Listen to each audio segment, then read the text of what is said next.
Hey everybody, this is Matt with Keep On Cruising, and today we're going to take a closer look at Carnival Glory.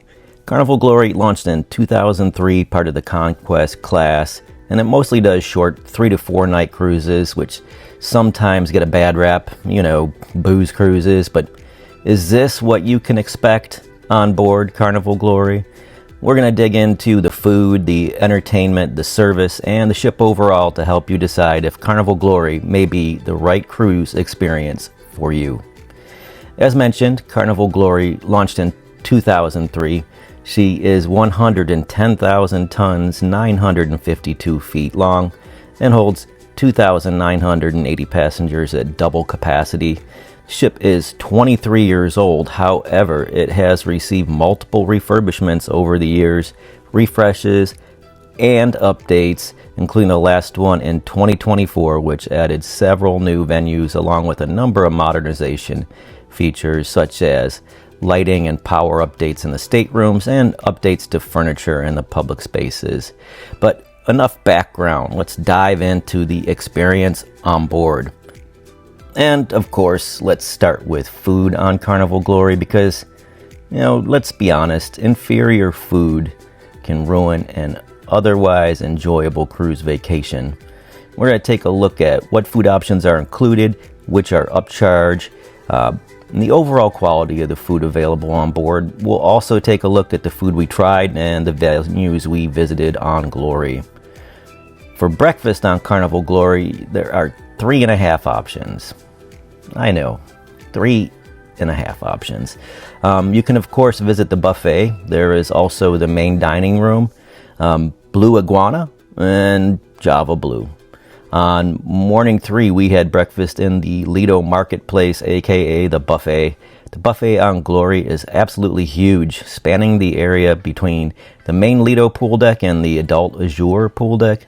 The buffet has a huge selection out at both entrances, each of which is split in half, basically giving you 4 different main stations at breakfast to help manage flow. You can find all the breakfast standards here: bacon, sausage, scrambled eggs, pastries, fruit, and on and on. Additionally, on the sides of the buffet, they set up made-to-order omelet stations. The standards are fine, and if you're in a hurry to get off and get to another activity, it is quick. Amazing, no, but I'd say a step above a typical hotel breakfast in terms of quality. You can get full and happy. Personally, I love the fresher, less handled, made-to-order omelet station. So I opted to head there, and the Eggmaster working whipped me up a fresh omelet with onions, peppers, cheddar cheese, and ham. The onions and peppers were fresh and juicy, nice and bright, sweet. A little oomph from the onion on the back end. Ham was savory with a few caramelized yummy bits. It's hard to beat hot from the pan and right onto your plate. This was really satisfying and not as heavy as many breakfast options. Super craveable. Best I've ever had? No, but definitely I will have it again, and probably again. 7.5 out of 10 for this. This was good.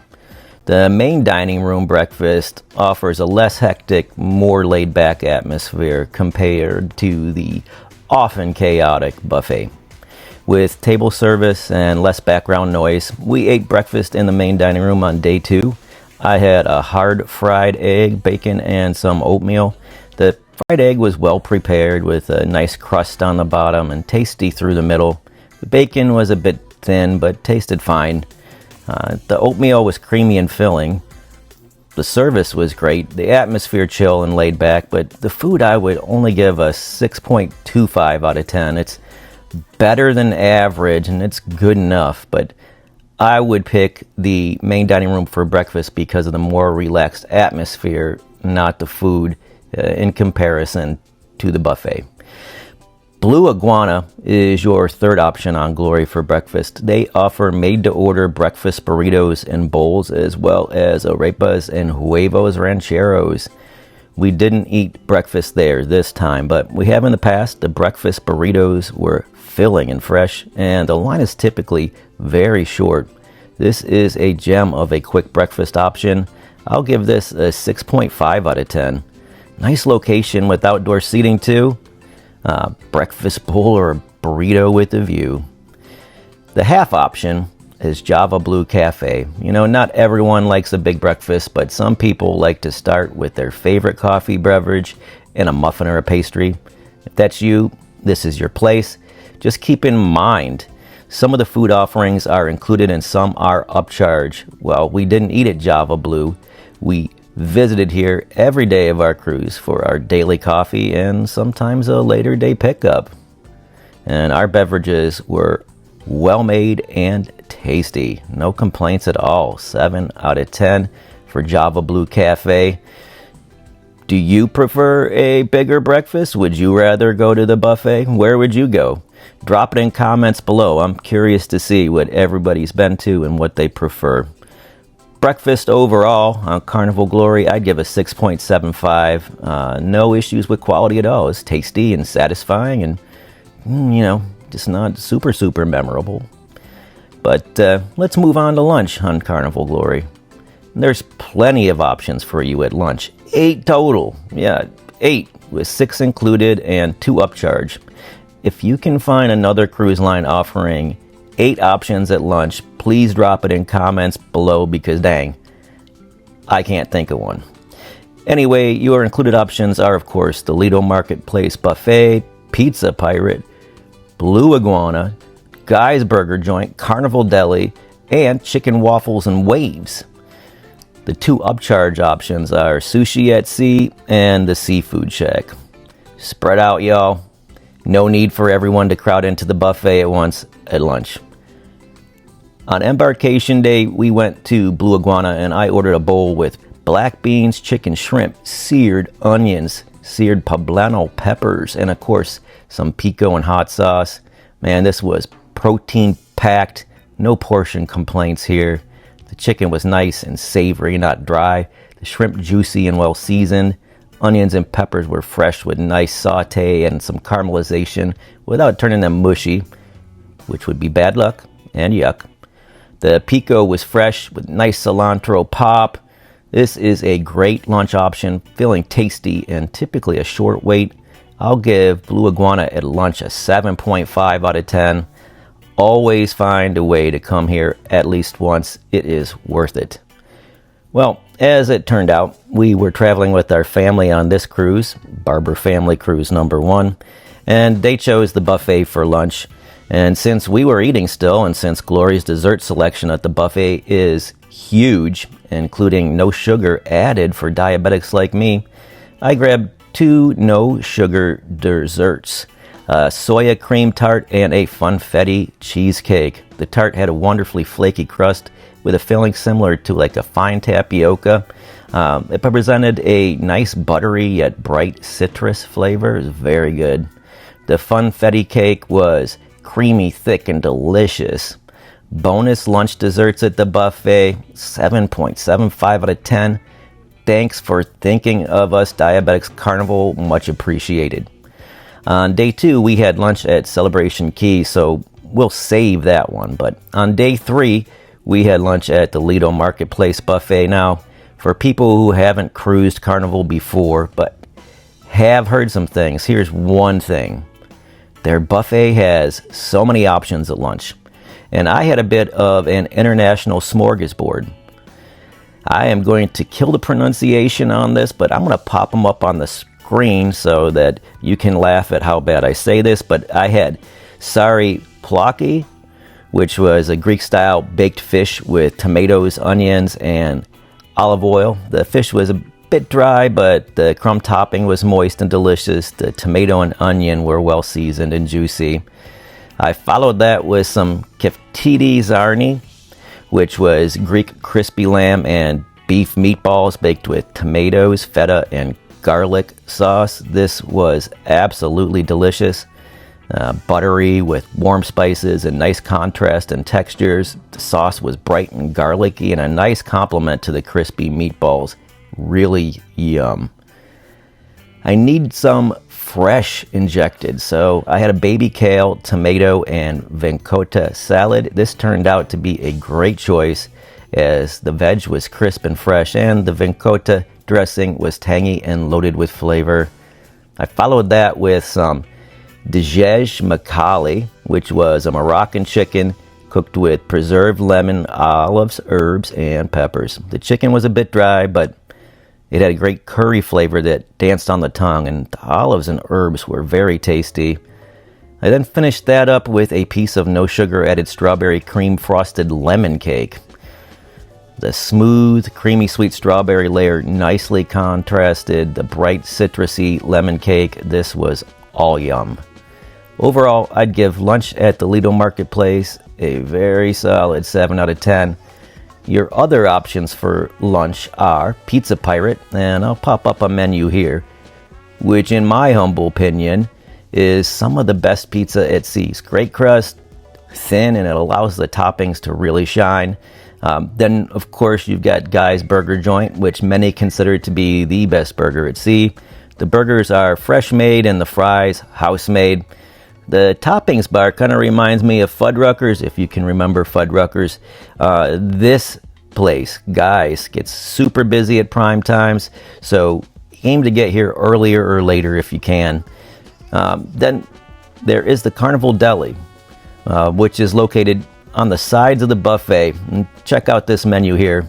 I'm not sure most people even realize this is available and made to order just for you. Typically short waits and the food is quite solid, sometimes quite tasty. But we'll circle back to that later. Then there is chicken waffles and waves. Yes, chicken waffles and waves. This is another option I think many people don't even realize is available. It's located just above the back of the Lido Marketplace on Deck 10. And as you can see, they offer classic fried chicken, chicken tenders, crispy chicken burger, barbecue brisket and pork, along with waffles and, of course, your typical cookout sides. Then there are the two upcharge options. Sushi at Sea, which is the a la carte spot for sushi, sashimi, and rolls. Like the Carnival Deli, this is located on the sides of the buffet. And then there is the Seafood Shack, which is located in the Azure Lido pool deck at the aft. This looks like a seafood lover's delight. I'll pop up a menu here for you to take a look at. I haven't tried this out yet, though. It is available on many Carnival ships, but only because Carnival has so many other good options at lunch, I didn't feel the need to pay for anything. Overall, I would give lunch on Carnival Glory a 7.5 out of 10. All right, we've got through breakfast, we got through lunch. Let's move on to dinner. At dinner time, you have 4 included options, and there are 3 upcharge options. Your included are, of course, your main dining room, the Lido Marketplace buffet, Pizza Pirate, and the Carnival Deli. Upcharge includes the Emerald Steakhouse, which is a sit-down classic steakhouse, and the previously mentioned Sushi at Sea and Seafood Shack. We had dinner at the main dining room all 3 nights. Night 1, and here's a menu. I had chicken Gruyere soup as my appetizer. This had the delicious tartness of the Gruyere with the buttery, herby broth and tender chicken. It was really good. I also had a shrimp cocktail, which was rather basic but good. FYI, in case you weren't aware, you can order more than one appetizer and it is included. For my main, I had the roasted Cornish hen with root vegetables and pan gravy. Unfortunately, the Cornish hen was quite dry. The root vegetables, however, were very well seasoned and tasty, especially the fingerling potatoes with the savory pan gravy and the saving grace. This also came with a crab cake, which was moist and savory with plenty of crab and herbs. For dessert, I had a no sugar added navel orange cake. The cake layers were rather nondescript, however. The creamy layers in between were a delicious citrusy cheesecake. Yum, this was good. 7 out of 10 for this. Special note here, Carnival had a magician going around to tables, and we got a fun show all for ourselves. Nice added fun touch. On night 2, I had 3 appetizers for my meal. Oh boy, sorry. The Carnival just gave us so many delicious looking options that I wanted to try. I had 2 which were Emerald's select options, the beef carpaccio and the tuna nicoise. I also had the crispy buttermilk calamari. The calamari had a light crispy crust, while the meat itself was juicy and well seasoned. The tomato sauce was brilliantly bright and tangy when combined with the calamari. Oh, it was so good. The beef carpaccio was excellently prepared and super flavorful. And then the tuna nicoise, which is one of my favorite salads. It was really exceptional. The dressing had a bite of brown mustard, which contrasted, married well with the hard-boiled egg, fresh tomatoes, and lettuce. The tuna itself was deliciously seasoned with garlic, onion, and paprika. This was really good. This dinner gets an excellent 8.5. Wow, Carnival. I couldn't even eat a main or a dessert. This was good. On night 3, for my appetizer, I had Emerald's fried tomatoes with a Creole shrimp remoulade. The tomatoes were tart and juicy with a crispy, buttery coating. The remoulade was tangy and creamy and really set the fried tomatoes off. Emerald's selects have really upped Carnival's MDR game. For my main, I had the braised beef brisket with fondant potatoes, chimichurri vegetables, and a bordelaise sauce. The bordelaise sauce was absolutely delicious. However, it couldn't save the brisket, which was so dry it was difficult to eat. The fondant potatoes, though, they were well prepared with a buttery garlic herb interior and a tasty crispy crust on the exterior. And the pearl onions had a nice sweet pungent funk. It went really well with the sauce. For dessert, I had the no sugar added baked Alaska. Oh my. This cake was buttery and creamy, and the brulee added some nice caramelization. This was the best part of the dinner, hands down. Carnival has no sugar desserts going on. Unfortunately for me, the brisket was so bad I really could not eat much at all. So this meal I can only give a 5 out of 10. And that is only because the appetizer and the dessert saved it. Overall, though, I'll give the main dining room at dinner a 7 out of 10.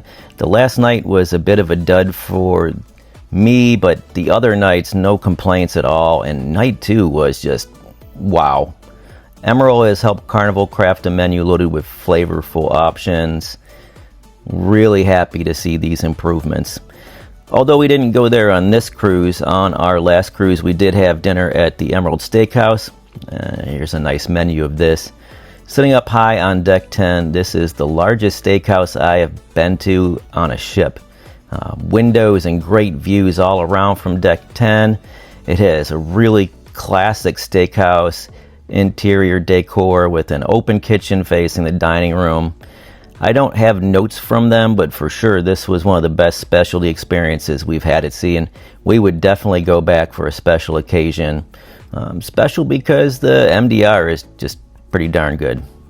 Alright, and finally let's talk about late night options, and Carnival will still keep you fed at the later hours. Your choices include Pizza Pirate, which is open until the wee hours, the Carnival Deli, which stays open until 11, Sushi at Sea, which varies from maybe closing at 10 p.m. to midnight. And Carnival has a late night buffet, which runs from approximately 11 p.m. to 1 a.m. We had pizza at Pizza Pirate on nights 2 and 3. My favorite, Quattro Formaggi, with cheesy, gooey, garlicky goodness on a light crisp crust. If you like cheese, oh my god. But we have had them all, and they are so good. I try pizza on every cruise, and this may be the best included pizza option at sea. I know some will say Sorrento's on Royal, but they don't have the variety of choices, and I still think Carnival has a better crust. This is an easy 7.25 out of 10 for me. Always going here at least one time on a cruise. On night 1, though, I hit up the Carnival Deli, and they made me a chicken salad sandwich on rye. The rye bread was perfectly toasted, and it was a nice vessel for the creamy, delicious chicken salad. So yummy. They did throw some fries on the plate as well, but those are not made to order like the sandwich. This was a really great option late or for lunch, or a quick bite. You know, you get the idea. I'll give them a 6.75 out of 10. Really good. Although we didn't hit it up, Carnival is one of the few cruises where they still offer a late night buffet. And for those late night people, this is certainly a nice option to have. Although I'm not a sushi fan, if you are, I've heard from family and friends that Sushi at Sea is also a pretty good darn sushi spot. Overall, late night food options on Glory, I will give a solid 7 out of 10 too.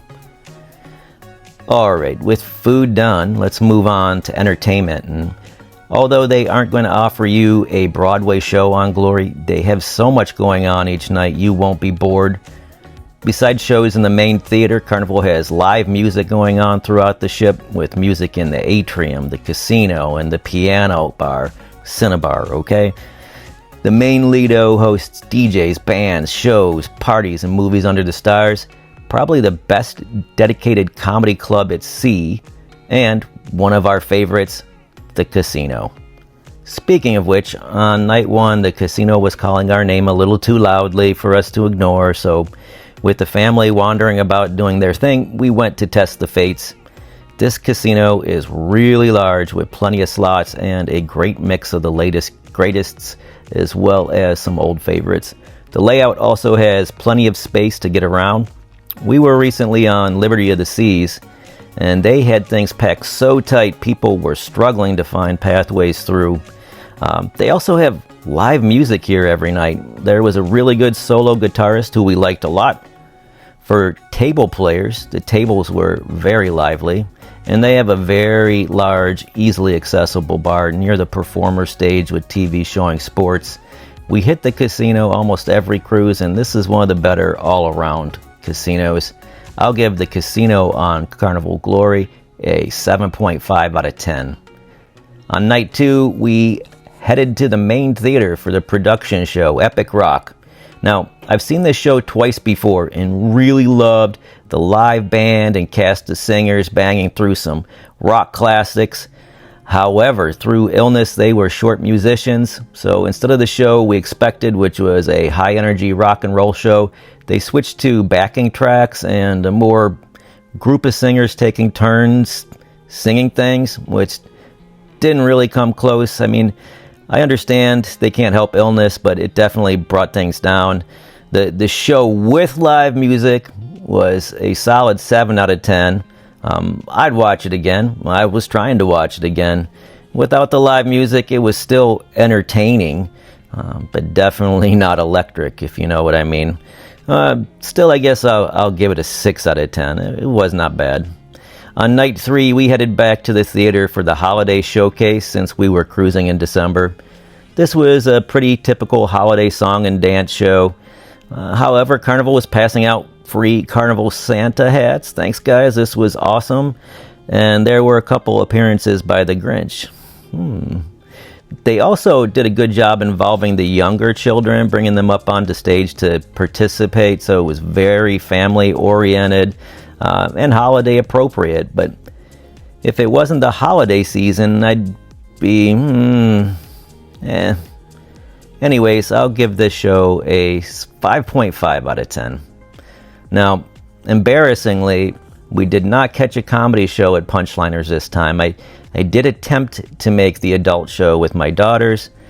I made it to the club and got a nice table. Oh, word of advice. If you want to get in to Punchliners, get in line early for these shows. Even though the lounge is possibly the biggest dedicated comedy club we've seen, these shows are hot and people know it. We arrived about 45 minutes before and the line was starting to back up. Just saying. Well, I couldn't stay up. We got in and had about 30 minutes until showtime. I made it 25 minutes and headed to bed. They did have 2 different comedians on the ship, and there were 2 shows every night, one family-friendly and one adult. Our family, who saw both comedians, really enjoyed themselves, and next time I'll take a longer nap. Other options at night included the Cinnabar, which is the piano bar. We tried getting in, but this space is also super popular. Most nights they also had karaoke going on somewhere. Oh, and if you are a late night person, the nightclub ran into the wee hours. On our C Day, Carnival even added a ton of extra afternoon entertainment, including an extra family-friendly comedy show, Deal or No Deal game show, and lots of things up on the Lido. This is indeed a fun ship, and you will not be bored on Carnival Glory, unless it's by choice. Anyways, overall, I'd give the entertainment a solid 6 out of 10. Alright, let's move on to service, because just like with food, crummy service can ruin even the best cruise. But I'm happy to report that this was not the case on Carnival Glory. Almost every crew member we met really took the fun ship vibe to heart. Service in the main dining room was really excellent. We had the same 3-person team each night, and they were super friendly and engaging, as well as efficient in their processes. The pace was nice. It wasn't too slow, to the point we felt bored waiting, and not so fast that we felt rushed to get out of there. Also, in the name of fun, one night Carnival was sending Deepak the magician around, and he stopped at our table and gave our family a short personal show. Of course, we were treated to a fun show by the kitchen staff and servers one night as well. Some people think this is tacky, but I disagree. This is fun, and when I'm on vacation, I want to have a little fun, okay? So, please. Anyways, dining service in the main dining room, 10 out of 10, and I don't normally give out 10s. Bar service has always been super friendly on our Carnival cruises, but they always seem a bit understaffed in this area. Compared to our last cruise on Glory, I found staffing at the bars to be improved, but it was still tight, and some of their silly drink rule packages, like you can't get 2 drinks at a time even if one is non-alcoholic, like soda, it slows things down, while people wait 5 minutes before they can order again. But back to the bar service and people. All the bar staff were super friendly, and they worked super hard. Special call out to, sorry about this, Wersiang at the casino bar. He was always on top of it. As opposed to the standard bar service, though, the bar service at shows, whether it was the main theater or punchliners, was very well staffed, and it was not difficult to get drink service before shows began. If we could wrap bar service all together as one, with the service at shows and the service walk up at the bar, I'd give it a solid 7.5 out of 10. Great people, slightly understaffed at the bars themselves. Our room steward was efficient and on top of things. Not only was our room tidy, but he checked in with us when he saw us to see if we needed anything. We also had a nice welcome message on our mirror when we arrived, and some towel animals every day. I know this is also a little bit kitschy, but it's fun, and yeah, it always brings a smile. And take a look at these towel animals hanging out by the pool. Guess they beat the chair hogs the day I filmed this. Room steward service, an excellent 9 out of 10. No complaints at all here. Embarkation and debarkation staffing and service, however, was a bit chaotic and stressful at times. Especially at debarkation, it felt like the crew was way understaffed to help direct people efficiently, and it seemed more like figure the way off the ship yourself. Not great. Embarkation and debarkation service, I'd give a 5 out of 10. I mean, we got on and off the ship safely, just a little more like a herd of cattle than I'd prefer. Service overall on the ship, though, I'd give a very respectable 7.75 out of 10 to. Having friendly, hardworking crew all around adds so much to the experience of cruising, and Carnival Glory got this right. Alright, with the service wrapped, let's head into our final area, which is the ship overall. And as mentioned, Glory was originally built in 2003. However, they had major updates pre-COVID, adding new venues and modernizing parts of the ship. 2012 saw the Funship 2.0 upgrades, and in 2017, they added waterworks. Most recently, though, in April 2024, the ship underwent a pretty significant update with new carpeting, new furniture in common areas, new balcony doors on all the cabins, and the addition of bedside stateroom lamps with both USB and USB-C outlets. That was a super nice touch. The ship overall has a bright, vibrant decor, kind of reminiscent of old school Hollywood or old school Broadway. Retro fun, and while not everyone will care for it, it makes me smile. Also, we really love the scale of the Glory's grand atrium, which rises from deck 3 all the way up to the top of the ship with a glass roof providing some natural light. This is really the heart of the ship, and the biggest bank of elevators, including ones with a view of the grand atrium. The ship overall was very walkable, but the galley is located in between the two main dining rooms, and that causes some dead-end paths on the lower decks. Deck 3 and Deck 4 cannot be walked end to end, and the entrance to the Platinum Dining Room is a bit of a hidden path. The room decor, it was a bit dated. However, as mentioned, renovations have brought in some nice updates like the bedside USB outlets, and the bathroom had plenty of space for our interior cabin. Our favorite space, though, is the main walkway on Deck 5 between the casino and punchliners. They have so many nice, comfortable seating spaces with updated furniture and a beautiful view of the ocean. Oh, and easy access to Java Blue, coffee and a view. We were quite impressed that there always seems to be staff cleaning the public spaces constantly throughout the day, keeping the ship nice and clean and tidy, always touched up. And with all the family-friendly fun spaces, kids clubs, water slides, pools, arcades, etc. Plenty of things to keep everyone of all ages busy. Overall, I'd give the ship a solid 6.5.